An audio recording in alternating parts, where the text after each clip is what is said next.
مجھے آج بھی پہلی رات کا منظر یاد ہے جب میں نے پہلی بار کسی مرد کے ہاتھوں اپنی عزت کمائی تھی۔ اس رات میں میٹھی نیند میں مکمل طور پر گم تھی۔ تب تک میرے لیے دنیا بہت حسین تھی، میں بہت صبر شکر کرنے والی تھی۔ میں نے بہت ساری چیزوں پر صبر و شکر سے کام لیا تھا، اس لیے مجھے خوش ہونے کے لیے کسی بھی بڑی وجہ کی ضرورت نہیں ہوتی تھی۔ میں چھوٹی چھوٹی باتوں پر خوش ہو جایا کرتی تھی۔ میں میٹھی نیند میں سو رہی تھی جب مجھے کسی کا ہاتھ اپنے جسم پر محسوس ہوا۔ میں گھبرا کر اٹھ گئی، کمرے میں بالکل اندھیرا چھایا ہوا تھا، لیکن اس کے باوجود میں کسی وجود کو اپنے بہت قریب محسوس کر سکتی تھی۔ میرے حلق سے چیخ نکلی، ڈر کے مارے جو اس کے ساتھ چھوڑ رہے تھے، حواس میرے ساتھ چھوڑ رہے تھے۔ میں اس قدر ڈری تھی کہ میں زور سے چیخ بھی نہ پائی تھی۔ اس سے پہلے کہ کچھ سمجھ میں آتا، کسی نے میرا منہ دبا کر مجھے بیڈ پر سیدھا کر دیا تھا اور اس کے بعد مجھ پر حاوی ہوتا گیا تھا۔ میں نے اپنا بچاؤ کرنے کی ہر ممکن کوشش کی تھی، مگر جس طرح سے میری چیخیں میرے حلق میں گھونٹ دی گئی تھی، اسی طرح میری ہر حفاظتی تدابیر کو بھی ناکام بنا دیا گیا تھا۔ اس رات میں نے اپنی عزت ہی نہیں گنوائی تھی، بلکہ اپنا اعتماد بھی گنوا دیا تھا۔ میرے پاس میری عزت کے علاوہ کچھ بھی نہیں تھا، اور اب میری آبرو ہی لٹ چکی تھی تو میرا اس دنیا میں جینے کا کوئی مقصد ہی نہیں تھا۔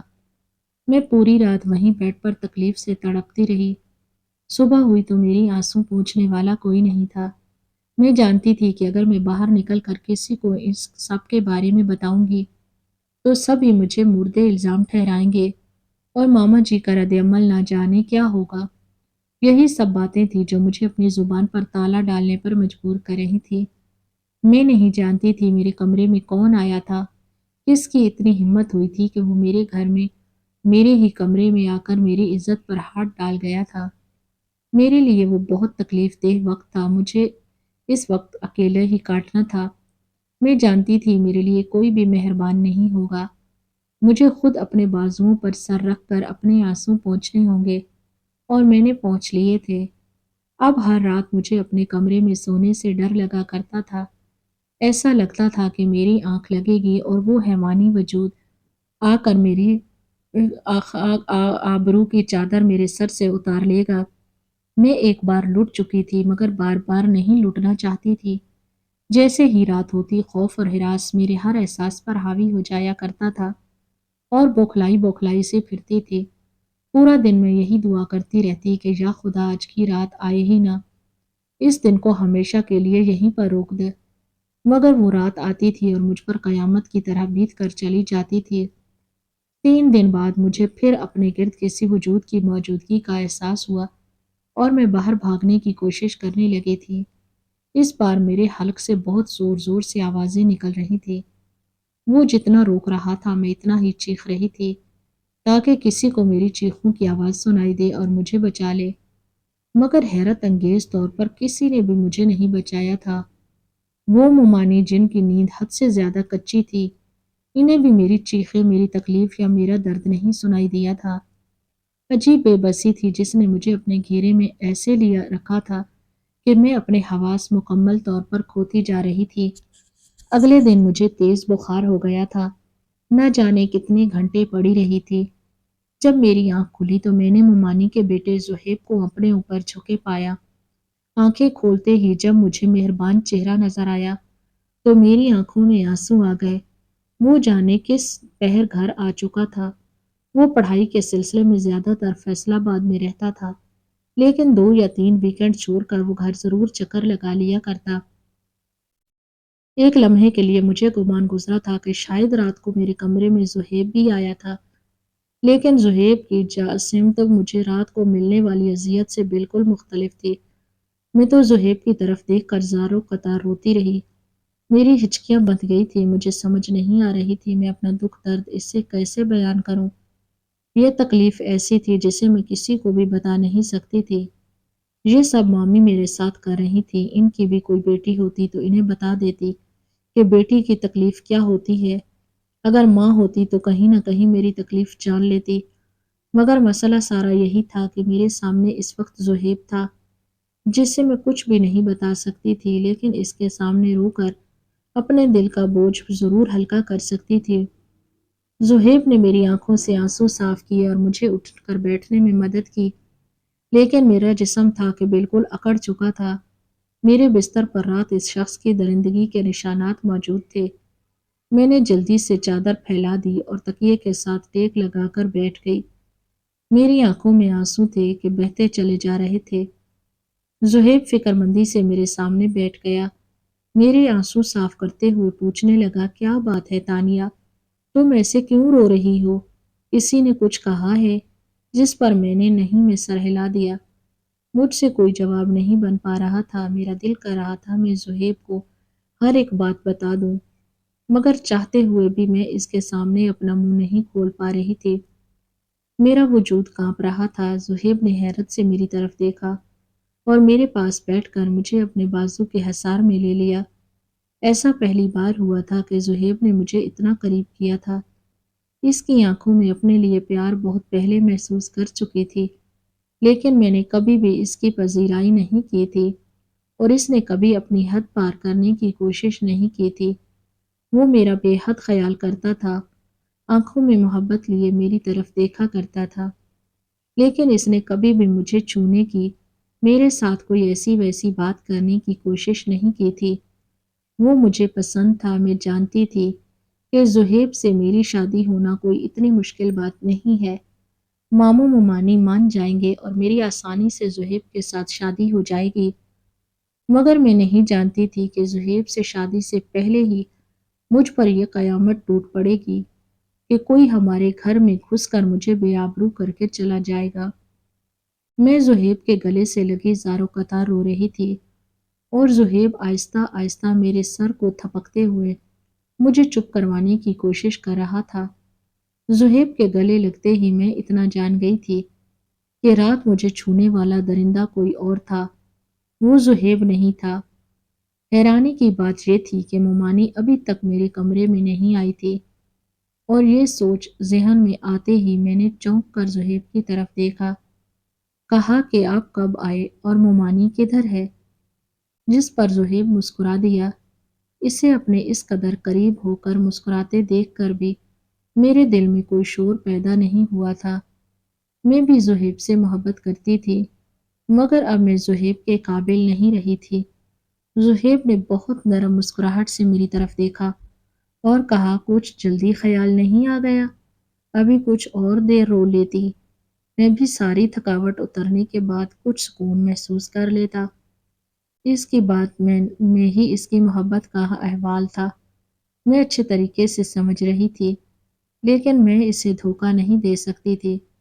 مجھے اس سے ہر حالت میں دور ہونا تھا، اس لیے میں اس سے آہستگی سے علیحدہ ہوئی۔ اس نے میرے آنسو صاف کیے اور مجھے اپنا خیال رکھنے کا کہتا ہوا اٹھ کر چلا گیا، لیکن اس نے مجھے باہر آنے سے سختی سے منع کیا تھا۔ اس نے کہا تھا کہ وہ خود ہی میرا ناشتہ یہاں پر پہنچا دے گا۔ کچھ دیر بعد مومانی میرے کمرے میں آئی تھی۔ میری حالت دیکھ کر انہوں نے جیسے نظر چرائی تھی اور نظر انداز کیا تھا، صبح سے تم روم سے نہیں نکلی تو میں تمہیں دیکھنے چلی آئی۔ جس پر میں نے ایک بار پھر سے رونے لگی، مگر مومانی نے میرے رونے پر دھیان کی بجائے کہا کہ اٹھ کر منہ ہاتھ دھو لو، میں تمہارے لیے ناشتہ لے کر آتی ہوں اور تمہیں میڈیسن بھی دے دیتی ہوں۔ زہیب بتا رہا تھا کہ تمہیں بخار ہے۔ مجھے تو اس لڑکے کے آنے کا پتہ بھی نہیں چلا کب آیا، ورنہ میں صبح جلدی اٹھ کر اس کے لیے کچھ اچھا بنا لیتی۔ مومانی یہ کہہ کر کمرے سے باہر نکل گئی اور میں نے خدا کا شکر ادا کیا کہ مومانی کو اس بارے میں کچھ پتہ نہیں چلا۔ یہ بات صرف مجھ تک رہتی تو ہی اچھا تھا۔ میں نے گرتے پڑتے بیڈ شیٹ اٹھائی اور واش روم میں چلی گئی۔ دھونے کے بعد میں نے خود بھی آ کر کپڑے بدلے اور کمرے سے باہر نکل گئی۔ چھت پر جا کر پھیلا دی، مومانی کچن میں تھی اور میں مومانی کے پاس چلی گئی۔ مومانی مجھ سے کہنے لگی، تمہیں باہر آنے کی ضرورت نہیں تھی، میں تمہیں ناشتہ کمرے میں دے دیتی۔ جس پر میں نے کہا، نہیں، مجھے ناشتہ نہیں کرنا، صرف چائے پیوں گی اور ساتھ ہی کوئی ٹیبلٹ وغیرہ کھاؤں گی۔ پھر زہیب آ گیا تھا، وہ میری طرف دیکھ کر مسکرا رہا تھا۔ اس نے پہلے ایسا کبھی بھی نہیں کیا تھا، مگر اب اس کی مسکراہٹ مجھے عجیب کہانی سنا رہی تھی۔ اس وقت مجھے محسوس ہو رہا تھا جیسے شاید رات کو زہیب ہی میرے کمرے میں آیا تھا۔ کبھی شک کرتی کہ زہیب نے میری عزت لوٹ لی اور کبھی اس خیال کو رد کر دیتی۔ البتہ اس کے گلے لگ کر جو میری محسوسات تھی وہ الگ تھی۔ اس بات کا مجھے پختہ یقین ہو گیا تھا کہ زہیب نے میرے ساتھ ایسا ہرگز نہیں کیا۔ زہیب 3 دن بعد چلا گیا تھا مگر جانے سے پہلے وہ میرے کمرے میں آیا تھا۔ میں ظہر کی نماز ادا کرنے کے بعد گمسم سی بیٹھی ہوئی تھی۔ وہ میرے ساتھ ہی نیچے فرش پر بیٹھ گیا تو میں نے جلدی سے اٹھنے کی کوشش کی مگر اس نے میرا ہاتھ پکڑ کر مجھے بٹھا لیا۔ اس بار مجھے حیرت کے جھٹکے پر جھٹکے دے رہا تھا۔ مجھے سمجھ نہیں آ رہا تھا کہ اس کی اس قدر التفات کا مطلب کیا ہے۔ اس کے برابر میں بیٹھ گئی جب اس نے میرے چہرے کو بہت نرمی سے چھوا تھا۔ کہنے لگا، تانیہ تم اپنا بہت خیال رکھا کرو۔ ان 3 دنوں میں نہ جانے تمہیں کیا روگ لگا ہے کہ تم اس قدر نڈھال ہو گئی ہو۔ میں تم سے بہت محبت کرتا ہوں، تمہاری ایسی حالت برداشت نہیں کر سکتا۔ تم اپنا خیال رکھا کرو۔ میں وعدہ کرتا ہوں جلد ہی امی سے ہمارے رشتے کی بات کروں گا اور جب اگلی بار آؤں گا تو تم سے نکاح کر کے ہی لوٹوں گا۔ ایسا کہتے ہوئے زہیب نے میرے ماتھے پر اپنے ہونٹ رکھے اور وہاں سے چلا گیا۔ یہ وہ شخص تھا جسے پانے کا میں نے کبھی تصور بھی نہیں کیا تھا، لیکن اس سے محبت خوب کی تھی۔ میری ہر دعا میں زہیب کا نام شامل ہوتا تھا۔ جب وہ مجھے مل رہا تھا تو میں اسے اپنا سکتی تھی۔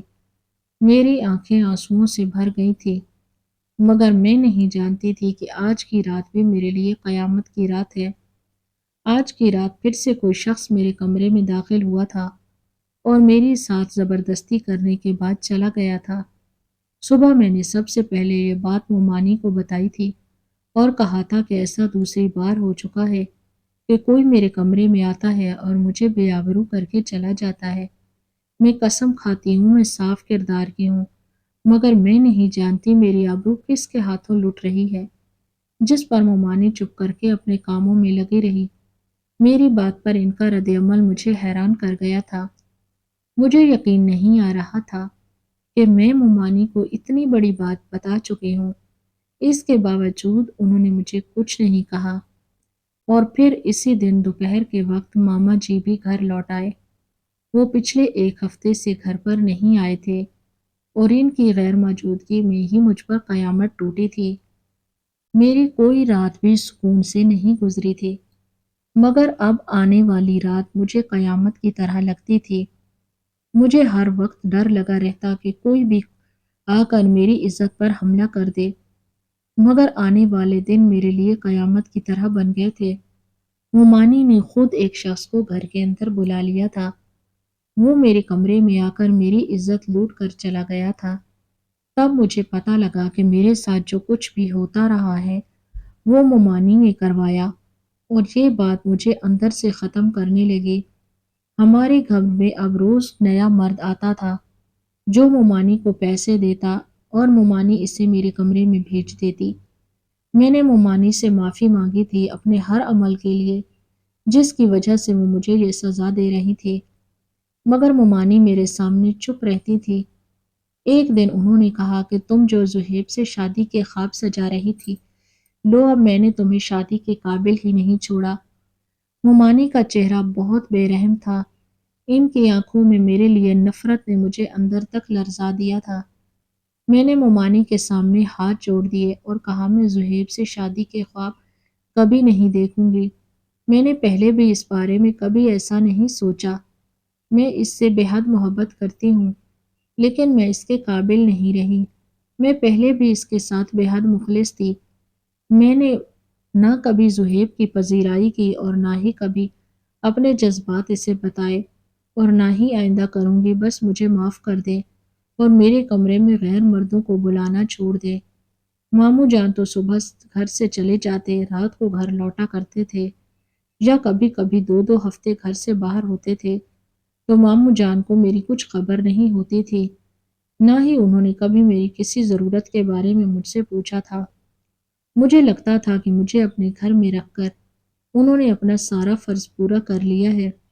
انہوں نے مجھے اپنے گھر میں تو رکھ لیا تھا مگر تحفظ نہیں دے پائے تھے۔ کاش وہ تھوڑا سا مجھے تحفظ دینے پر بھی دھیان دے لیتے۔ کچھ دن ہمارے گھر میں کوئی بھی مرد نہیں آیا تھا، لیکن دوپہر کو ماموں جان گھر لوٹ آئے تو ان کا چہرہ غصے سے سرخ ہو رہا تھا۔ وہ میری طرف بڑھے اور مجھے جانوروں کی طرح دھنک کر رکھ دیا۔ میں چپ چاپ ماموں جان سے مار کھا رہی تھی۔ نہ جانے کس بات پر غصہ آیا تھا کہ مجھے اس طرح سے مار پیٹ رہے تھے۔ میں تو پہلے ہی بے حد کمزور ہو چکی تھی۔ ان کی مار مجھ سے برداشت نہیں ہو رہی تھی۔ زہیب بھی اسی وقت گھر آیا تھا۔ اس نے مجھے ماموں جان سے الگ کروایا تھا۔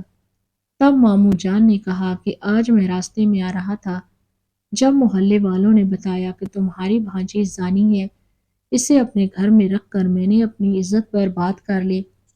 زہیب نے دکھ بھری نظروں سے میری طرف دیکھا تو میں نے نفی میں سر ہلایا، جبکہ ممانی بھی ایک طرف ہونق سی بنی کھڑی تھی۔ انہیں لگا تھا کہ وہ یہ کھیل شروع کریں گی اور ختم کر لیں گی، مگر ایسا نہیں ہوا تھا۔ ماما جان کو اس بارے میں پتہ چل گیا تھا۔ تب میں نے روتے ہوئے اپنی مرحومہ ماں کی قسم کھائی اور ماموں جان کو ایک ایک بات سچ بتا دی، اور ساتھ ہی شکوہ کر ڈالا کہ آپ نے تو کبھی مجھ سے پوچھنے کی زحمت بھی نہیں کی کہ میرے ساتھ کیا ہوا ہے، جبکہ زہیب تکلیف زدہ نظروں سے میری طرف دیکھ رہا تھا۔ ماموں جان نے زہیب سے کہا کہ تم تانیہ کو اپنانے کے لیے اب بھی تیار ہو، جس پر زہیب نے ہاں میں سر ہلا دیا تھا، اور میں حیران رہ گئی کہ وہ شخص مجھ سے اس قدر شدید محبت کرتا تھا۔ کاش میں نے اسے پہلے ہی دن بتا دیا ہوتا کہ مجھ پر کیا قیامت گزری ہے، تو اتنے دنوں تک مجھے یہ تکلیف برداشت نہ کرنی پڑتی۔ تبھی میں نے شادی سے انکار کر دیا، لیکن زہیب نے بہت محبت سے مجھے منا لیا تھا۔ ماموں جان نے ممانی کو طلاق دے دی تھی۔ زہیب نے ممانی کو ہمیشہ کے لیے اوپر کے پورشن میں شفٹ کر دیا تھا، کیونکہ وہ ماموں جان کے لیے نامحرم ہو چکی تھی۔ لیکن زہیب اپنی ماں کو بے سہارا نہیں کرنا چاہتا تھا۔ میں زہیب کے ساتھ خوش باش زندگی گزار رہی ہوں، لیکن اپنی آبرو کا لٹنا مجھے اب بھی یاد آتا ہے تو میں بے چین ہو کر رہ جاتی ہوں۔ میری اور زہیب کی شادی کو روکنے کے لیے ممانی نے کیا کچھ نہیں کیا تھا، مگر اس کے باوجود میری زہیب کے ساتھ شادی ہو گئی تھی۔ زہیب مجھ سے بے حد محبت کرتے ہیں اور میرا بے حد خیال رکھتے ہیں۔ وہ دن میں نہ جانے کتنی مرتبہ اپنی ماں کے اس عمل کے لیے مجھ سے معافی مانگتے ہیں، اور میں بھی انہیں دل سے معاف کر چکی ہوں، مگر ممانی کی طرف دیکھ کر مجھے وحشت ہوتی ہے، کیونکہ میری جسم روح جن زخموں کے نشان ہیں وہ ممانی کے ہی لگائے ہوئے ہیں۔ اگر ان کا بیٹا مرہم رکھنے والا نہ ہوتا تو شاید میں اب تک مر چکی ہوتی۔ ناظرین، مزید اس طرح کی سبق آموز کہانیاں سننے کے لیے ہماری ویڈیو کو لائک اور شیئر کریں، ہمارے چینل کو ضرور سبسکرائب کریں۔ شکریہ، اللہ حافظ۔